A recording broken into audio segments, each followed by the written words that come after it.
125 करोड़ भारतीय का नायक दिखाता हूँ, उस गरीब का नायक दिखाऊंगा। और आज मैं आपको बिल्कुल सही से दिखाऊंगा कि गरीबों का अन्नदाता है कौन। चलिए हमारे साथ जो है देख सकते हैं कर्पूरी के शिष्य और समाजवाद के सूत्रधार भी हैं हमारे साथ, देवेंद्र प्रसाद यादव जी। सर क्या कहना चाहेंगे?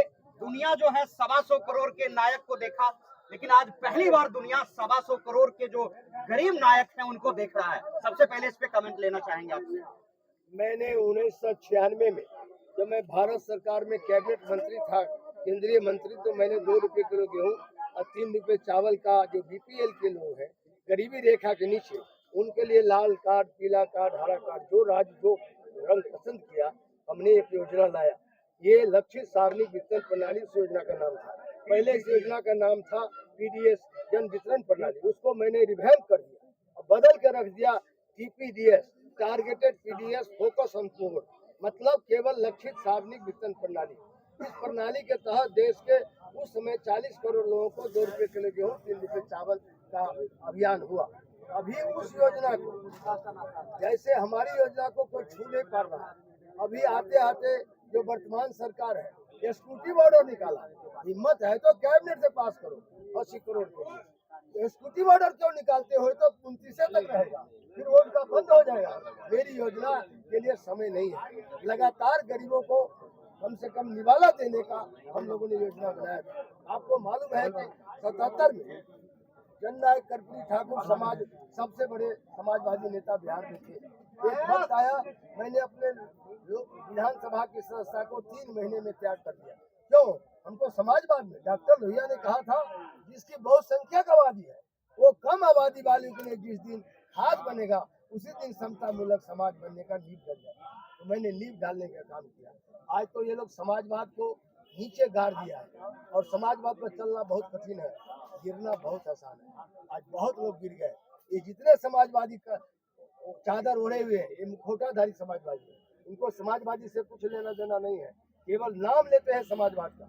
लोहिया जी का, जननायक कर्पूरी ठाकुर का, जयप्रकाश नारायण का, अम्बेडकर का, उनके नाम को केवल जयंती लेते हैं और करते हैं, पुण्यतिथि मनाते हैं। इनके विचारधारा से, आदर से उनको कुछ लेना नहीं है। उन सभी विचारधाराओं को इन लोगों ने खत्म कर दिया है। यही कारण है कि आज वैकेंसी हुई है बिहार में, जन स्वराज आया है सिद्धांत और विचार के लिए। सर एक सवाल भी है और एक आरोप भी है आप पे, और बखूबी जो है कर्पूरी के शिष्य जो है कभी कभी परिवारवाद के खिलाफ जो है आवाज उठाते हैं, लेकिन बिल्कुल जो है कभी कभी जो है फिर उसी परिवारवाद के गाड़ी पे बैठ जाते हैं। ये बड़ा सवाल है सर, क्या कहना चाहिए? परिवारवाद का परिभाषा शायद मालूम नहीं है। डॉक्टर लोहिया ने कहा है, डॉक्टर लोहिया का स्पष्ट है, खेती, नौकरी, राजनीति और व्यापार, एक व्यक्ति एक रोजगार। जो सभी लोग परिवार के सब लोगों को ले आएगा तो कार्यकर्ता का हक बढ़ा जाएगा। यदि एक ही आदमी आएगा तो विरासत बनेगा कौन? कर्पूरी ठाकुर का विरासत बाद में रामनाथ ठाकुर जी बने, याद होगा। लोहिया जी का तो कोई था ही नहीं। लगातार एक व्यक्ति कोई आ जाए तो वो परिवारवाद में होगा, उसके विरासत को, उनके नाम को आगे ले जाना है। समाजवाद को आगे ले जाने के लिए उनको भी अधिकार है। संवैधानिक रोक नहीं है कि समाजवादी का बेटा कभी चुनाव लड़े ही नहीं, ऐसा कुछ नहीं है समाजवाद में। समाजवाद का मतलब है सबको अवसर देना है, संभव बराबरी, जितना संभव बराबरी है, संभव संबंधता है। संभव बराबरी का मतलब है समाजवाद। समाजवाद है हर तरह के जुर्म के खिलाफ मुखालफत का नाम है समाजवाद। समाजवाद का मतलब है जो सभी बिरादरी के लोग जो नीचे हैं उसको मुख्य धारा में लाना, ये है समाजवाद। समाजवाद का मतलब है 1 और 10 का अंतर। कोई आदमी को मान लीजिए हिंदुस्तान में 5 लाख तनख्वाह सबसे बड़े पद पर 1 नंबर नागरिक को है, तो नीचे वाले को 50,000 होगा। समाजवाद कहता है 1 और 10 का अंतर होगा, ज्यादा अंतर नहीं होगा। तो समाजवाद को समझता कहीं भी सीधी मालूम नहीं है समाजवाद। ये समाजवाद को पढ़ना पड़ेगा।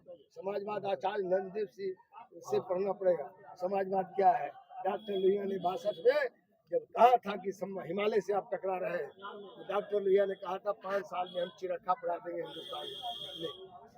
मालूम है 62 में कहा था, 67 में 9 राज्यों में सफाया हो गया जो सत्ता में पाती थी, और इसके बाद लोहिया जी का समृद्ध सरकार बन गया। तो मैं आज कहना चाहता हूँ, समाजवाद का ABCD इनको ज्ञान नहीं। हाँ, हम अपने परिवार को ले आवे, सभी परिवार के सभी सदस्यों को डाल देंगे तो बड़ी बात का बड़ा कष्ट है। यदि एक ही आदमी हम मैदान में होते हो तो नहीं होता।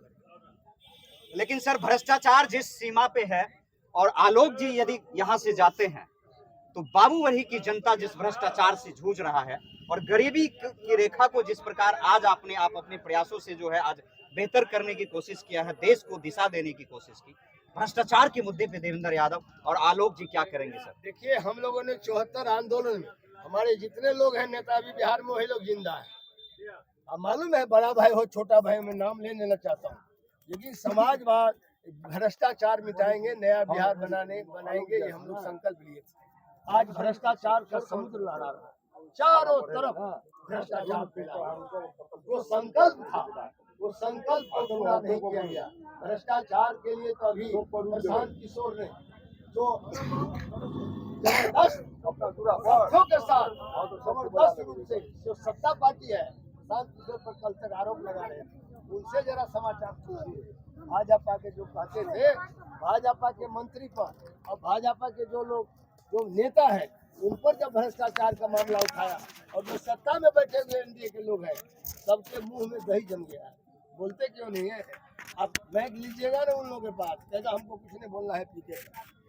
ये बहुत अदम्य साहस की बात है कि भ्रष्टाचार के सवाल को जितनी मजबूती से प्रशांत किशोर ने इस बार उठाया है, किसी की हिम्मत नहीं है, क्योंकि स्वयं उससे सरोवर है तो उठाई नहीं थी। इसलिए भ्रष्टाचार तभी दूर होगा। भ्रष्टाचार चलती है गंगोत्री से, छोटी नदियों में भ्रष्टाचार बाद में आती है, पहले वही भ्रष्टाचार को रोकना पड़ेगा, तभी नीचे पानी शुद्ध मिलेगा। भ्रष्टाचार ऊपर से नीचे जाती है, नीचे से ऊपर नहीं जाती। अच्छा सर, बाबूवड़ी में देवेंद्र यादव को रोकने के लिए महागठबंधन के पास जो है उम्मीदवार नहीं था सर, लास्ट मोमेंट में जो है डिसीजन ले रहा था, कोई तैयार नहीं हो रहा था, क्या कारण रहा कि देवेंद्र यादव को रोकने के लिए कोई मोट स्तंभ नहीं मिला? जनता फैसला करेगी, जनता मालिक है, जनता को जनादेश देने का अधिकार है, संविधान में सबको अधिकार है, जिसको लड़ना है मैदान में आए। हम तो राह देखते हैं, राही को नहीं देखते हैं कौन आता है जाता है। हमारे पास राह है रोजगार के, शिक्षा को बेहतर बिहार बनाने का, नया बिहार बनाने का, बदलाव लाने का। हम राह को देखते हैं, राही की चिंता नहीं करते।